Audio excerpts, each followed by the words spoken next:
Hello అండి. మళ్ళీ వచ్చేసా. ప్రతిరోజు మిమ్మల్ని కలవకపోతే ఎలాగా? మీతో మాట్లాడకపోతే ఎలాగా చెప్పండి.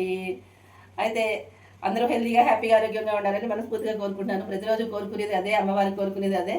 మన ఫ్యామిలీ మెంబర్సు, సబ్స్క్రైబర్సు, అలాగే ఫాలోవర్సు అందరూ హెల్తీగా, హ్యాపీగా, ఆరోగ్యంగా ఉండాలని మనస్ఫూర్తిగా కోరుకుంటున్నాను. అయితే ఈ వర్షం ఏంటండి బాబు, ఫుల్ వర్షం పడిపోతుంది. రాత్రంతా వర్షం వర్షం వర్షం. ఇప్పుడు కూడా వాన పడుతోంది. మబ్బుగా ఉంది ఏంటో అనుకున్నాం, కానీ ఇప్పుడు మళ్ళీ వాన పడుతోందండి. అయితే ఈ రోజుకి శరన్నవరాత్రులు 5వ రోజు కదండి. ఎంత ఫాస్ట్గా అయిపోయి చూసారా రోజులన్నీ కూడాను. అప్పుడే 5వ రోజు అనిపిస్తుంది నాకైతేను. మీకు అలాగే ఉందా?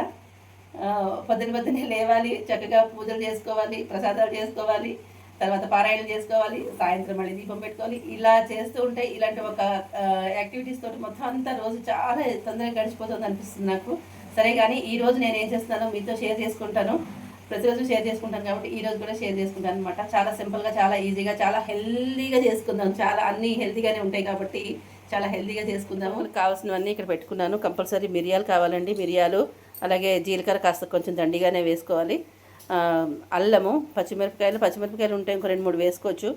కరివేపాకు, నేను బాదం పప్పు వేస్తున్నానండి. మీ దగ్గర ఉంటే జీడిపప్పులు వేసుకోండి, బాదం పప్పులు వేసుకోండి. మీ ఇష్టాన్ని బట్టి వేసుకోవచ్చు అనమాట. నేనైతే బాదం వేస్తున్నాను. హెల్తీగా చేసుకుందాం అనుకుంటాను కదా. రైస్తో చేయట్లేదండి. కట్టు పొంగలి అనేది రైస్తో చేస్తారు కదా, నేను రైస్తో చేయకుండా ఇదిగోండి, ఇది రవ్వ అనమాట. ఇది ఏంటి, గోధుమ రవ్వతోటి చూసారా, గోధుమ రవ్వ దొడ్డు రవ్వ అనమాట. ఇది లావుగా ఉంటుంది కదండి, ఆ లావు రవ్వతోటి చేసేస్తానమాట. ఇదండి, ఇలా హెల్తీగా చేద్దామని అనుకుంటున్నాను. అయితే 1 కప్పు గోధుమ రవ్వకి 1/2 కప్పు ఇది పెసరపప్పు అనమాట తీసుకుని, నీళ్లు మనకి 1:4 పోసుకోవచ్చండి నీళ్లు. ఒక రవ్వ అయితే కనుక 4, అలాగే హాఫ్ ఇది కాబట్టి ఒక 2 కప్పులు అట్లా పోసుకోవాలన్నమాట. మొత్తం మీద 1.5కి 6 కప్పుల నీళ్ళు పడతాయి మీరు తీసుకుని క్వాంటిటీని బట్టి. కొద్దిగా నెయ్యి వేసేసుకుని ఆ నేతిలో ఇవన్నీ వేయించేసుకోవాలండి. ఇవన్నీ వేయించుకోవాలన్నమాట. చివర్లో ఈ జీలకర్ర వేయాలి. ముందే జీలకర్ర వేస్తే మాడిపోతుంది కాబట్టి అన్నీ వేగిన తర్వాత ఇది వేసేసుకోవాలి. దీంట్లో ఇంక మినపప్పు, శనగపప్పు లాంటివి నేను పోపు పెట్టను, మీకు కావాలంటే పోపు పెట్టుకోవచ్చు.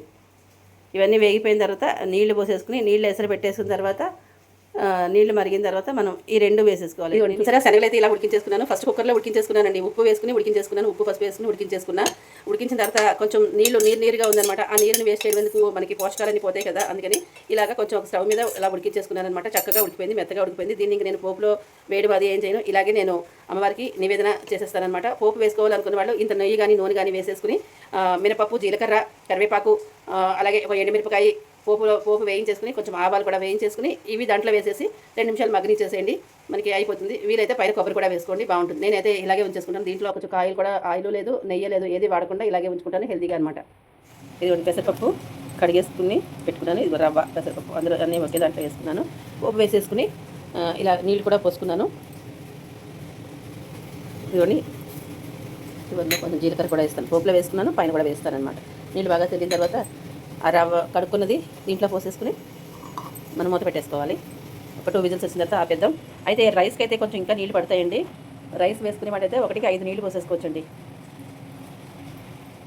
ఇదిగోండి, పులగం కూడా వండేసుకున్నాను. పెరుగు పెట్టుకున్నా, నీళ్ళు పెట్టుకున్నా, శనగలు.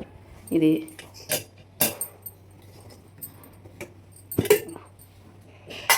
సరే ఎంత చక్కగా ఉడికిపోయిందో. దీని మీద ఇప్పుడు కొద్దిగా నెయ్యి వేసుకుని నివేదన చేసేయాలన్నమాట.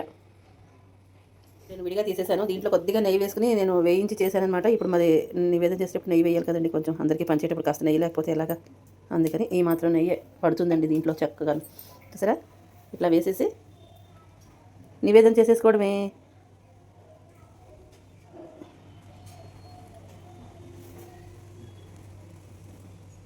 అయితే అయిపోయిందండి. చాలా హ్యాపీగా పూజ చేసుకున్నాను, చక్కగా నిదానంగా. నాకు తోచిన దాంట్లో పూజ చేసుకున్నాను, నాకు తోచింది ప్రసాదం చేశాను, అమ్మవారికి నివేదన కూడా పెట్టేసుకున్నాను. దీంట్లో నెయ్యి వేసాను అనమాట. బాగా నెయ్యి వేసాను. నెయ్యి లేకపోతే బాగుండదండి, నెయ్యి అయితే వేసుకోవాలి. కాబట్టి నేను తినకూడదు కాబట్టి కొద్దిగా పోపు వేసినప్పుడు మనం ఇవన్నీ వేయించుకున్నాం కదా, బాదం అవన్నీ వేయించుకున్నప్పుడు కొద్దిగా వేసి వేయించుకుని నేను ఇలా విడిగా తీసేసుకున్నాను. ఇది అందరికీ పంచేది కదండి, అందుకని కొంచెం ఎక్కువగా నెయ్యి వేసాను అనమాట. ఇదిగోండి శనగలు, అలాగే పులగం, దీని మీద కొద్దిగా బెల్లముక్క, నెయ్యి వేసుకున్నాను, పెరుగు పెట్టుకున్నాను. నీళ్ళు అయితే కంపల్సరీ పెట్టుకుని నివేదన చేసుకోండి.